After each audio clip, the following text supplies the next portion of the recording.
Biraayit Kiliin Eddagiriidha kataatuudhaafis hojiiwwan Iddoo injifachuu caalaa injifannoo tiksutu humna guddaa nama. Akka aanaa keenyaatti hojii misoomaa baay'ee babal'aan dalagamanii jiru. Egaa kutaan magaalaa kun hojii bara kana hojjetameen tokkoffaa bahuu danda'e. Isa kanaan nus baay'ee gammannee jirra.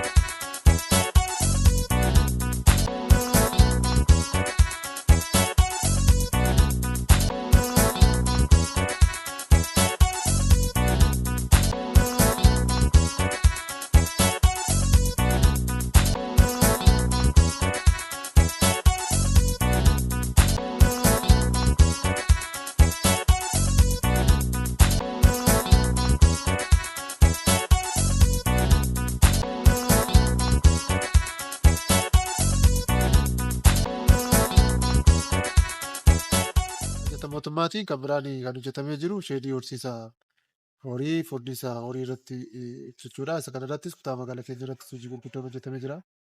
Hundaa ol garuu akka kutaa magaalaa keenyaatti kan hojjenne inisheetiivoota akka waliigalaatti mootummaatti kennaman isa kana milkeessuudhaaf kan hojjennee jiru. Inisheetiifiin barana nuu kennamanii jiran keessattuu inisheetiifiiwwan qonnaa wajjin wal qabatanii kan jiran akka keenyaatti akka waliigalaatti sheediiwwan pasandeetii fi 25 kan ta'u kennamee jira. Sheedii pasandeetii 25 keessaatii sheedii torba baajata mootummaatiin hojjetame. Sheediiwwan hafan hundi isaanii badhaadhina walootiin kaan lafa mootummaa irratti kaan immoo lafa dhuunfaa irratti kan hojjetamaa turanii.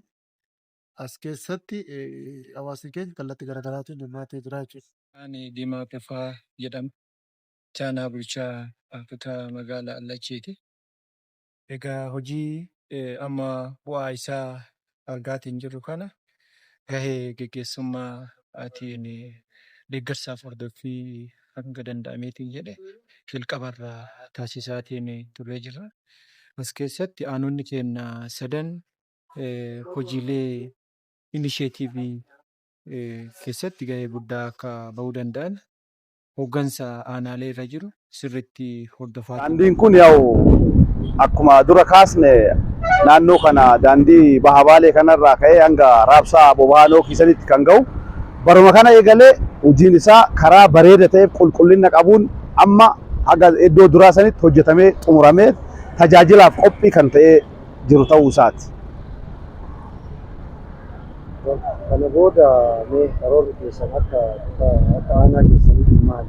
Karaa keessa itti qabdan. Karaa daandii asfaaltii bara kana akka aanaa Awaashootti hojjechuudhaaf karoorfame inni kun meetira 2.2 inni biraa siidaa shaashee irraa kaasee haga hoteela Rift Vaaliitti kan jiru inni tuqaa 1.7 waliigala bara kana daandii asfaaltii 4.1 hojjechuudhaaf karoorfame lachuu jalqabame sadarkaa gaarii irra kan jiru ta'uu isaati. Hojiileen kunniin akka saffisaan deeman taasisuu keessatti akkuma dura kaasne gaheen uummata aanaa Awaashoo olaanaa ta'uu isaati. Qabeenya isaa dafanii daandii kanarraa kaasanii jiranii hojii hojjetamuuf ammoo ogeeyyii faana ta'anii deeggarsa barbaachisu halkanii guyyaa taasisaa jiran waan ta'eef deeggarsa nurraa barbaadamu san dafnee taasisuudhaan asfaaltiin kun xumuramee hojii kaayeffameef sanirraa akka oolu gochuudhaaf qophiin keenya yeroo maraa kan akka eeggametti jiru ta'uu isaati. Akka waliigalaatti oomishni amma aanaa keessanitti keessaallee qabdan waan ta'eef karoora 2018 daandiin akka aanaa keenyatti qabameeru bara itti aanu kanas bal'aadha. Daandiin kun asfaaltii kanarraa qabatee haga dildila samaanaandii kan jirus asiin kan itti fufu ta'uu isaati. Daandiiwwan addaan baanii filataman hundumtuu akka hojjetamuudhaaf danda'amu muuxannoo bara kana horanne san cimsinee itti deemuudha. Hawaasnis kana bu'aa isaa waan argee jiruuf kan itti aanu irratti ammoo hatattamaan daandiin sun hojjetamaa hojiileen biroo bu'uuraalee misoomaa biroos akka lafarra oolan taasisuudhaaf qophiin hawaasa bira jiru kun bara kana guddiseen onnachiisee kan jiru ta'uu isaati. Mootummaan ammoo haala adda ta'een xiyyeeffannaa kennee hojiilee bu'uuraalee misoomaa kana hojjechaa kan jiru ta'uu isaa qabatamaan lafarra mirkaneessaa kan deemaa jiru ta'uu isaati.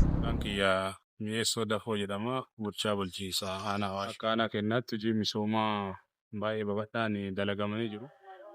Akka fakkeenyaatti hojii misoomaa dalannee kaasumaa fi waajjirri amma keessa jiru kun hojiif mijataa akka ta'u gaafa aanatti guddatu sadarkaa aanaatitti tajaajilaa fi tajaajilamaaf illee mijataa akka ta'uu danda'u hirmaannaa uummataatiin akkuma as keessatti argamu kana waajjira kan hojjannee tajaajilaaf mijataa goonee qopheessinee jirra. Kuni guutumaan guututti hirmaannaa uummataatiin kan hojjetu. Keessattuu naannoo waajjiraalee kana akka bareechisuu danda'an xiyyeeffannoo guddaadhaan ergoonoomiksii irratti hojjechiisaatiin ture. Isa kanarra dhaabbanneetiin yoo ilaallu aanaan Awaashoo kun dur akka nan bareedu ture. Hordoffii taasisaa turre bakka dura jiru irraa jijjiiramee yeroo ammaa kana hawwataa akka ta'uu danda'u taasifneetiin jirra.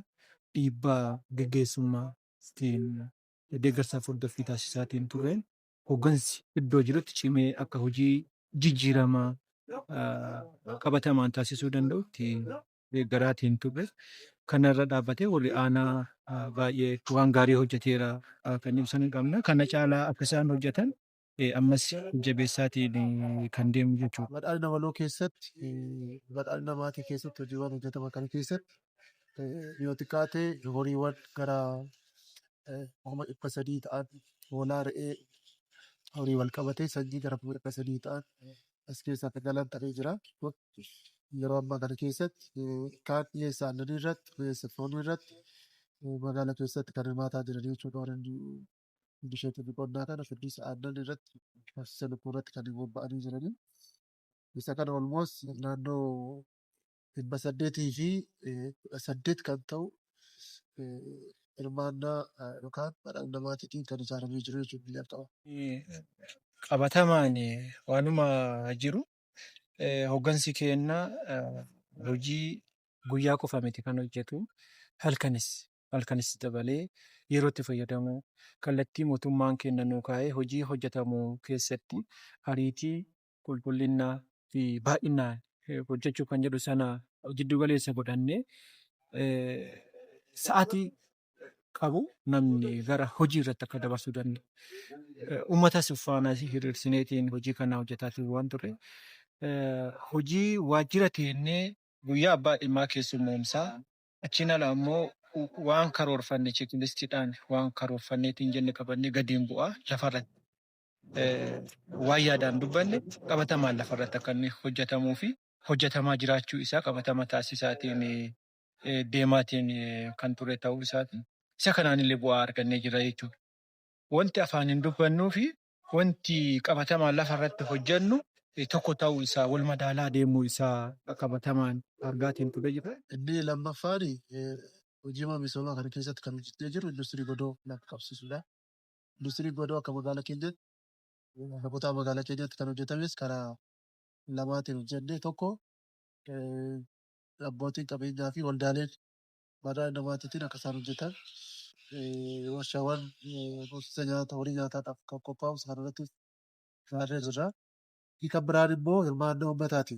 Badhaadhina walootiin hawaasni keenya walitti dhufee hiyyeessa hojii dhabaadhaaf industirii godoowwan ijaarii jira as keessatti cuunfaa timaatimaa akkasumas cuunfaa dammaa mana daabboo oomisha daabboo bishaan daabboo isa kana wal qabatanii asirratti hojjetamee kan jiru isaati. Isa kanas hirmaannaa uummataati. Kan bara kana keessatti hojjetan ta'uu isaati hojiiwwan waliigalaa irratti jechuudha. Maqaan kiyya obbo Dastaa Galatoo jedhama. Hojii geggeessaa mana qopheessaa aanaa Awaashooti. Manni murtii aadaa kun faayidaan isaa hedduu galeessa. Karaa hedduun ibsuun hin danda'ama. Jalqaba irraa hanga xumuratti sadarkaa kan haga ga'utti kan ijaarame hirmaannaa uummata aanaa Awaashootiin. Hirmaannaa uummataatiin jalqabamee hirmaannaa uummataatiin xumuraa jirra.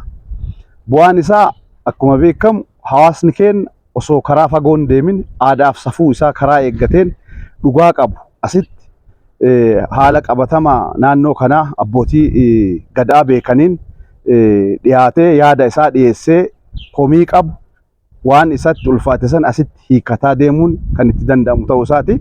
Bakka amma jiranittis hojii bal'aa hojjetee jira abbootiin gadaa abbootiin siinqee keenya. Amma asitti ammoo karaa aadaaf safuu keenya eeggateen mana murtii aadaa kana ijaarree qopheessinee jirra. Hojiilee haqa mirkaneessuu san karaa dhugaa qabeessa ta'een mirkaneessuudhaaf akka dandeessisutti sadarkaa kana irra geessinee kennuudhaaf bulii muraasa kan hafu ta'uu isaati. Hooggansi keenyaa qabatamaan dirree irratti bobba'ee yoo waajjiratti deemu waan waajjiraa yoo fiildi beetiin jedhu waan dirree irra jiru hordofaatiin kan ture ta'uu isaati.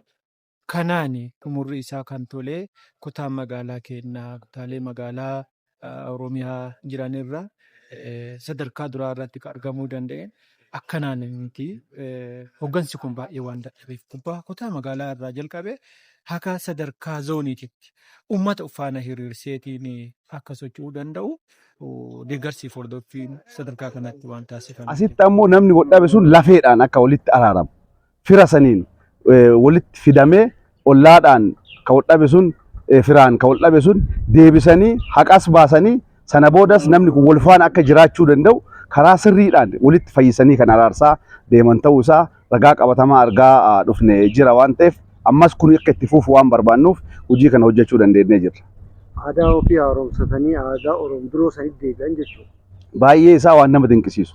Nutis aadaa keenya kan irraanfachaa dhufne hojii mana murtii aadaa kanaatiin abbootiin gadaa abbootiin siinqee keenya raawwachaa turan keessatti uf duubatti deebinee waa baay'ee barachuu dandeenyee jirra nu amma sadarkaa irra jiru kanatti. Aanaan kun hojii waliigala hojii paartii hojii mootummaa raawwii bara 2017tiin sadarkaa kutaa magaalaatitti akka waliigalaatti illee akka aanaatitti aanaa sadarkaa tokkoffaarra jiru. Kanaaf kan ogeesse tokkoffaa hojii keenya karoora haala qabatama aanaa kanaa jiddu galeessa godhatu karoorfannee karoora sanirra qooda fudhattoota hundarra mari'achiifnee hojjettoota mootummaa aanaa keessa jiran jiraataa aanaa kennaa gadi buunee mari'achiifnee karoorri kun akka hojii jijjiiramuu danda'u eegarra waliigallee booda karoorichi kun ammoo akka harcaan hordoffii fi deeggarsa walirraan cinee taasisuun hojiin kun akka milkaa'u bal'inaan hojjetamaa ture jira.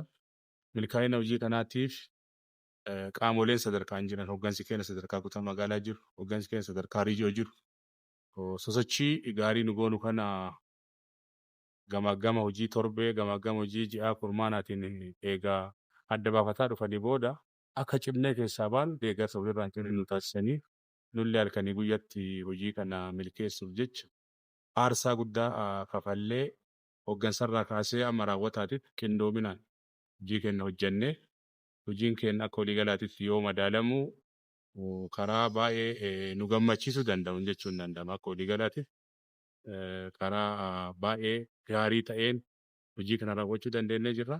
Kanaaf kan nu geesse tokkoffaa kaka'umsa hoggansa bira jiru lammaffaa qindoomina hoggansi sadarkaan jiru qabuu fi hirmaachisummaa hojii keenyaati.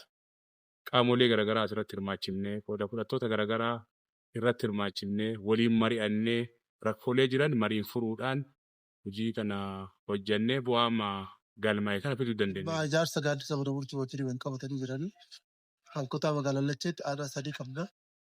Aanaa 3 jiran keessatti waliigala hojii ijaarsa mana murtii gaaddisa mana murtii 3 karaa istaandaardii isaa eeggateeti. Waliigala ijaarree kan jiru ta'uu isaati. Isa kana milkaa'ina guddaatti xumureera jennee akka waliigalaatti kan qabame jechuudha. Isa kana irratti qabatee jira. Inni kan biraan hirmaannaa uummataatiin hojii hojjennu hojii daandiiti.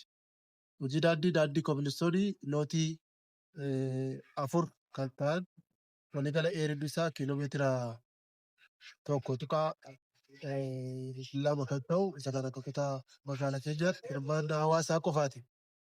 Hirmaannaa hawaasaa qofaatiin ijaaruu dandeenyu jira. Hawaasni keenya hirmaannaa mataa isaatiin sosochii dargaggeessi kennu taasiseetiin dargaggeessi namoonni jiraattonni walitti dhufanii daandii kobilistoonii dheeraa mootiiwwan 4 iddoo 4 irratti hojjetanii jiru. Kana qofa miti naannoo sana irratti kaameeraa galfachuudhaan naannoo isaanii moodeelaa fi jireenyaaf miidhagaa akka ta'u taasisanii jiru.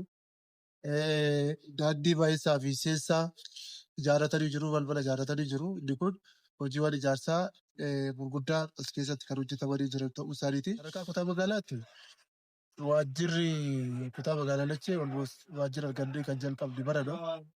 Kanaan dura kiraa keessa turre waajjira argannee sanatti galma ijaarrachuu, galma waajjiraa mijeeffachuu, haala waajjiraa sirreeffachuu, waajjirri sun immoo akka waliigalaatti dijitalaayizii akka inni ta'u gochuu isa kanarratti guutummaa guutuutti bara kana hirmaannaa uummataatiin hojii digitaalaayizeeshinii hojjennee inni sunis karaa guutuutiin milkaa'ee amma bifa kanaatiin hordofnee jirra jechuudha. Ibsaan illee yeroo badu rakkoon akka hin uumamneedhaaf jenereetara miliyoona 1.5 kan ta'utiin jennee hawaasni keenya rakkoo bu'uuraalee misoomaa ibsaa malee akka inni hojjetachuu danda'u isa kana saala mijeessinee kan jiru yoo ta'u isaati. Dhaanki Yakuubaa Kuleelos yeroo jedhamu hojii horsiisa horii kana irratti bobba'eera. Horiin tokko amma aannan haga liitira 20 qabu jira. Haga 30 qabu illee hin jira. Waluma keessa jira haala gaarii irra jiranii akkaan. Aannan liitira tokkorraa hagam argattan? Aannan horii tokkorraa liitira 75 gurgurama. Liitira haa ta'u amma faayidaa qabaan nyaanni xiqqoo waan guddii ta'eef xiqqoo nu rakkisaa ture malee haalli kun osoo nu mijaa'ee faayidaa meeshaa argannaa gara fuulduraatti jennee waan akkanaa irra jira. Akkamitti gara hojii kanaatti seentee? Gara hojii kanaatitti gurmaa'ee seenee lafa naa kennanii ofii irra ijaaradhe kan amma birrii kiyyaa magaazina kana irra ijaaradhe akkas deeggarsa mootummaan nu godheen lafa argannee deeggarsa kanaan ijaaradhe hojii irra jira jechuudha. Mee achi booda carraa hojii ijoollee hin hojjettu jechaa dhageenya. Akkamitti hojjetaa jirti? Hojjetaan ammaa fi nama 3 hojjeta. Nama 3 hojjetaarra yaa anillee biraa waan jiruuf carraa nama 3tiin hojiitti jira namni 3. Kana booda karoorri keenyaati. Kana booda lafa badhaa horsiisa kanaa olii badhisee hojjechuu barbaada.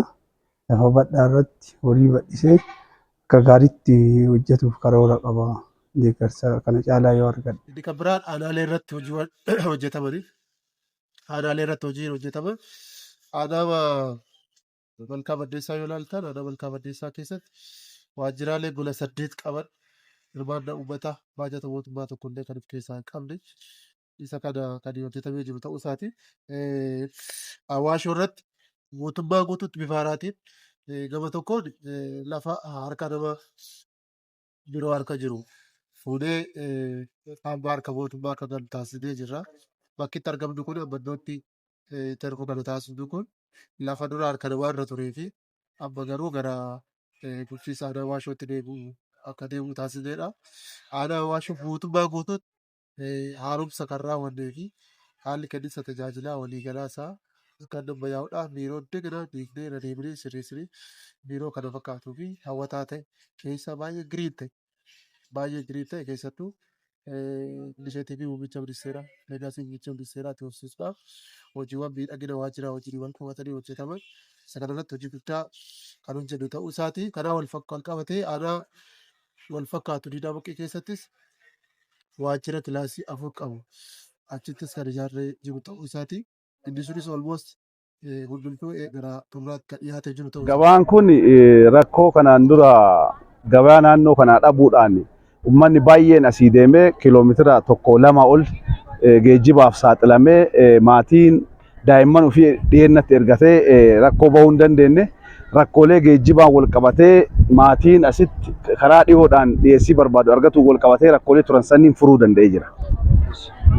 Uummanni barbaadan yeroo ammaa kuduraalee fi fuduraalee hawaasii waan qophaa'anii waan jiraniif uummanni asiin dura magaalaa biraa deemtanii konkolaataa yookaan baajata biraa kaffaltanii warroonni deemtan yeroo ammaa kanatti haala salphaadhaan isinii qophaa'ee waan jiruuf koottaa nurraa bitachuudhaaf haalli gabaa baay'ee wal simataa waan ta'eef koottaa nurraa fudhaa jechuu isinii barbaannaa jechuudha. Tadhaa kaarootiin hin qabnaa dinnichaan illee lakasa shaanaan gurraachi goommanni adiin illee lakasa jira. Haga qaysiri hundee diimaan baatu rakasa jira bakka koottaa isin nurraa bitadhaa araadaan deeminaa wacii baaftanii. Waa'ee gatii asirratti amma dinnichi madabiin birrii 50 qaysiriinis akkasuma kaarotiin hanga birrii 20 30 isin jira goommanni gurraachillee akkasumas isin jira birrii 10 goommanni maramaan yookaan raafuu adiin kan jedhamus qarshii 10 irraa hanga qarshii 30 hanga qarshii 20 akkasii waa wal keessa jiruuf bitachuu isin dandeessan jechuudha. Akkuma hawaasarraa odeeffannoo argataa jirtan hojii kana yoo hojjannu jalqaba hawaasa mari'achi. Daandii keessaa bannee hawaasni daandii akka argatu taasisuuf jalqaba hawaasa mariisina. Barbaachisummaa daandii kanarra walii galle. Pilaanii SPM structural pilaanii fi LDP illee lafa qabsiisuuf jalqaba hawaasa mariisifne. Hawaasa eega mariisifnee booda koree hawaasa keessaa ijaarree hawaasa dadammassinee barbaachisummaa isaarra walii gallee hawaasni daandiin akka isaa bahu fedha isaatiin nu cinaa dhaabatee daandii kana bannee jirra. Eega daandiin kun banamee hawaasni wal arge ammoo daandii kana misoomsuu wantoota karaa irraa jiran guutummaan guutuu kaafnee uummanni kun magaala keessa tajaajila magaala irraa barbaadu karaa guutuu ta'e akka argatu taasisuuf hojii guddaa hojjetaa jirra. Gara fuulduraallee misooma jalqabne kana cimsinee itti fufuun aanaa kenna keessatti fakkeenyaaf waajjira sadarkaa amma argitan kana mijaa'aa taasifnee jirra. Bara kana irratti kan ijaarame waajjira poolisii aanaa Waashooti. Asii duuba kana irratti kan jiru waajjirri poolisiis barana hirmaannaa uummataati. Qarshii guddaatiin kan ijaaramanii xumuramu ta'uu isaati. Inni kun karaa gaariitiin kan hojjetame jennee hubachuu dandeenya. Hojiin hirmaannaa uummataa kan biraa kan hojjennu hojii bishaan. Bishaan zoonii aanaa Waashoo keessatti zoonii Soolee keessatti hawaasni keenya yeroo aanaa baadiyyaa jala ture. Hojiin bishaanii qofforamee hojjetamee guyyaa muraasa dhuganii sanaa booda rakkoo infiraastiraakcharii ibsaa wajjin wal qabatee badee ture. Isa kana waajjira bishaanii waajjira ibsaa ta'uudhaan hirmaannaa uummataatiin jenereetarii miliyoona 2.3 kan galu ta'u galchuu fi dandeenya jira. Amma sa'aatii kanatti hawaasni keenya zooniin 2 zooniin baadiyyaa bara darbe gara magaalaatti hammataman karaa dura bishaan argatanii kan hin beekne amma guutummaa guutuutti bishaan argatanii kan jiran isaaniiti. Isaan kun hojiiwwan gurguddoo hirmaannaa uummataatiin kan hojjetamanii. Tole, tiraansfoormerri kun kan hojjetameen waajjira ibsaa irraa kan nuuf kenname inni tokkochi kun qarshii miliyoona 9 kan bitamee nuuf kenname. Teessuma isaa kan ammoo hirmaannaa uummataatiin kan hojjetame naannoo kuma lamaan isaa 110 kan bara kana hojjenne ji'a 3 darbe keessa kan hojjenne 2 hojjenne zoonii Odaa Roobaatii fi zoonii Awaashoo keessatti hojjenne teessuma hirmaannaa uummataatiin guutumaan guutuutti kan hojjenne yoo ta'u uummata nama 500 tokkochi isaa kan tajaajilu mana 500 lakkooftuu 500tiif tajaajila lamaan isaa naannoo lakkooftuu 1000 kan ta'u tajaajila. Kanaan dura uummanni naannoo kana jiraatu humna dhabuu isaatiin kan ka'e tiraansfoormerii asii argachuu dhabuu isaatiin baay'ee rakkachaa kan turan ta'uu isaati. Amma hanga tiraansfoormeriin kun asitti argame uummanni naannoo 1000 ol ta'u ibsaa isaa karaa sirrii ta'een tajaajila argataa kan jiru ta'uu isaatiif rakkoo gama saniin ture guutumaan guutuun naannoo kanatti furree jira jechuu kan dandeenyu. Irraan inni gosa galatoomaa jechaa sabboonaa Shaamadaa Jibsee jedhama. Aanaa Waashoo ganda Odaa Roobaa keessa jiraadha. Waa'een humna elektirikaa kanaan hedduu rakkachaa turre. Ifaan yoo istoofii waan adda addaa maashinoota garaagaraatiif itti fayyadamuu barbaanne ifaan waan humna hin qabneef nu fayyaduu hin dandeenye balaa garaagaraatiif nu saaxilaa ture. Amma garuu agasitti tiraansfoormii kan kaa'anii jedhan hedduu fooyyeen guddaan jira. Kanaafuu hedduu galatoomaa nu jiraadha. Ifaa mana keessaa namoonni humna hin qabne jiru, dadhaboon jiru kan isaan yookaan gara ibiddaa deemanii qoraan gatii akka biyya kanaatti humna gatii ittiin bitanii baay'ee ol ka'aadha. Garuu amma kanneen baay'ee xixiqqeessa jira teekinooloojiitti fayyadamanii isa haala ifaa irraan istoofii fayyadamuudhaan haawwanni kennallee osoo hin miidhamin odoo mallaqa garmallee hin baasin itti fayyadamaa jira. Galatoomaa hedduun itti tolee wanni nu dhaqqabe kun biyya hunda haa dhaqqabu isiniin jedha. Kiyyaa Abdullaa Waaqoo jedhama. Jiraata aanaa Awaashoo zoonii Odaa Roobaati. Ammaan dura otoo tiraansfoormeriin kun hin dhaabatin dura baay'ee hanqina humnaatti ture. Hanqina humnaa kana alattuu tiraansfoormerii jiru dhodhoohaa yeroo baay'ee balaa garaagaraatiif naannoo kana sodaa ture. Garuu hanga tiraansfoormeriin kun dhaabateen booda jijjiirama guddatu jira. Dhohiinsi sunillee hin dhaabbatee tajaajilli illee karaa caalaa bifa gaariidhaan kan argataa ture. Karoora bareettaanuu keessatti hirmaannaa uummataatiif bajata mootummaa wal cinaa mijeessinee galma uummataa ijaaruuf karoora qabna. Tajaajila keenya guutuu goonee uummanni keenya amma aanaan keenya galma isa barbaachisa. Galma kana ijaaruuf karoora guddaa qabannee jirra. Hojiin kun hojii guddaa illee yoo ta'e hawaasa guddaa, hawaasa misooma jaalatu, hawaasa guddina aanaa isaa barbaadu, nama hojjetee bu'aa akkana itti agarsiisu yoo argate hawaasni keenya hirmaannaa godhurraa duubatti hawaasa hin deebine hawaasa misoomaa qabna waan ta'eef hojiilee gurguddaa hojjechuuf karoorfinee jirra. Daandii barana bannee uummanni irraa gammadee itti fayyadamaa ta'e kana guutumaan guutuu misooma isa barbaachisu akka guutatu taasifnee daandiiwwan koriidarii asfaaltii cina banne kanallee guutumaan guutuu qulqulleessinee tajaajila barbaadamuu fi uummataaf akka oolu taasifnee hojii hojjetamaa jirurraa uummanni fayyadamaa akka ta'u. Hirmaannaa nu godhaati hawaasni kun akkuma argitan daandii koriidarii yoo misoomsinu qabeenya isaa beenyaa tokko malee amanee kaasuun keessattillee dallaa isaa mana jireenyaa isaa guutumaan guutuutti koree uummata keessaa dhaabate waliin taanee uummanni daandii kun akka saaqamu nama hubannoo hin qabne hubachiisaa karaa guutuu ta'een hirmaachisummaa qofaan uummata kan amansiifne misoomni kun kiyya jedhee uummanni akka fudhatee nu cinaa dhaabatu taasisuun hojii bal'aa hojjennee jira. Bara dhufu bara 2018 keessatti hojiilee jalqabne kana cimsinee karaa guutuu ta'een uummanni irraa fayyadamaa akka ta'u hojii misoomaa biroollee hojii gurguddaa karoorsine kana hirmaannaa uummataatiin cimsinee kan itti deemnu ta'uu fi qixa kanaan karoorfannee hojii keenya bara 2018 illee jalqabnee haala gaarii ta'een milkaa'inni bara darbe arganne injifannoon bara darbe arganne 2017 kun bara 2018 galtee guddaa nu ta'ee hojii babadhaa waan bara dheengaddaa 2017 hojjenne caalaa 2018 keessatti hojii gurguddaa uummanni irraa fayyadamaa ta'uu danda'u hojjechuuf karoora bal'aa karoorfannee kan hojiitti gallee jiru ta'uu isaa. Tole maqaan koo dargaggoo Amaan Cawuchaa jedhama. Kan jiraadhu magaalaa Shaamii kutaa magaalaa Lachee aanaa Awaashooti. Iddoo addaa naannoo zoonii Hamzaa jedhamu keessa jiraadha. Karaa kanaan wal qabateeti akkaataan karaan kun hojjetamu yeroo ammaatee fi kan dura jiru garaagarummaa jiru wal qabateeti dhugaa dubbachuu fi daandiin kun daandii si'ataa daandii dhaqamaa keessattuu mootummaan karoora qabatee dhufna keessaa dhimmi daandii kun dhimma ajandaa ta'ee dhimma guddaadha waan ta'eef daandiin dura jiruu fi wanti amma jiru garaagarummaa guddaadha. Miira gammachuu kaka'umsa uummatatti kaasee miirri gammachuu uummata keessa jiru immoo waa'ee daandiitti wal qabatee baay'ee gammachuu guddaa qaba. Keessattuu duraanii wal qabatee namni baay'ee galuu hin danda'u akkasumas konkolaataan darbuu hin danda'u miilaanis darbuu hin danda'u jechuudha. Amma daandiin kun saffisaan yeroo jedhametti hojjetamee akkaataa barbaachisuun qulqullinaan bifa bareedaa ta'een bifa hawwataa ta'een hojjetamee xumuramuu ta'uu isaati. Kun ammoo baay'ee uummataafis qulqullina magaalaatiifis milkaa'ina uummataatiif baay'ee amansiisaa ta'ee argamsiisa jechuudha. Keessattuu yeroo aga xumuramee ka'ee asitti fedhiin uummanni qabu irra deemuudhaan bakka success ta'ee jechuudha. Success ta'ee uummanni milkaa'ina inni dubbatu ajenda tokko immoo uummata irraa dhaggeeffannu uummanni illee yaada jiru dhugaa dubbachuu fi itti gammadee jira. Kun ammoo itti bifa kanaan iddoo jiru kamittuu adda ta'ee itti deemuu qaba jechuudha.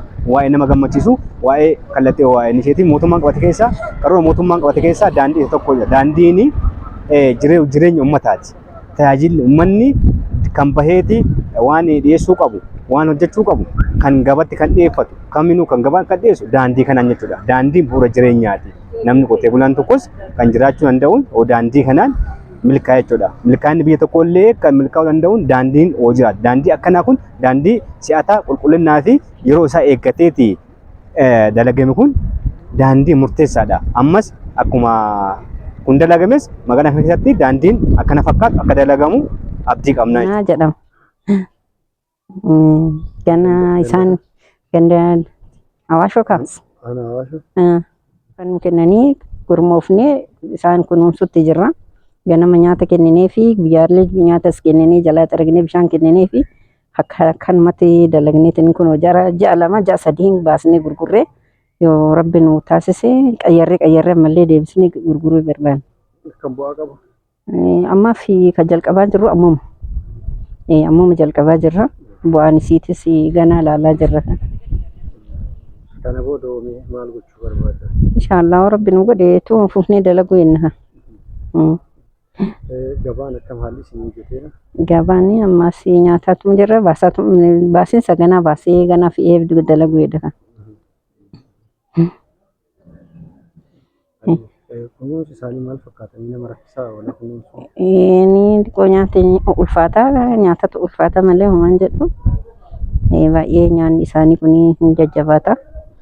Kanaaf alhamdulillah ijaarrillee haa galatoomanii hojii nu uumsisanii hojii nu kennanii hojii nu dabalachiisuuf baay'ee galatoomfatan. Ani maqaan kiyyaa Fu'aadamaan jedhama.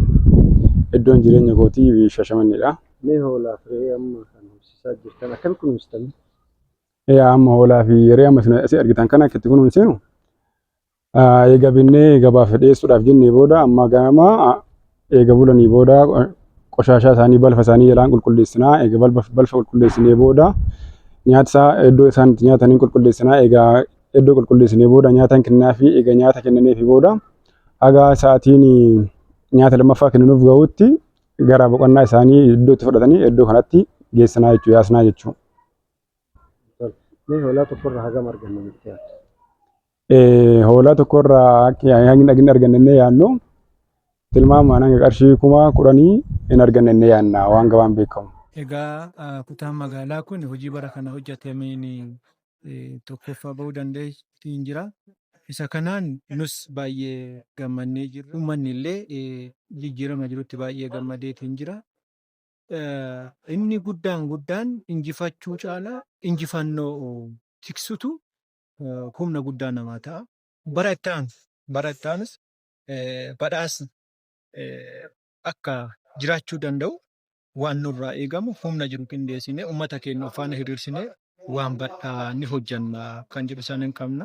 Yoo rabbi jedhe ammas barana konkolaataa tokko fuunee bara itti aanu konkolaataa lama fuunaa miira xiiqii jedhu isa isaan karoorfannee itti deemaatiin jirra. Kan arganneef gammachuu guddaa qabna. Kan itti aanuuf illee cimneetiin hojjechuu eegallee jirra jechuudha. Akka waliigalaatti hojii gurguddoowwan kutaa magaalaa lacheetti hojjenne uummata kan fakkaatu.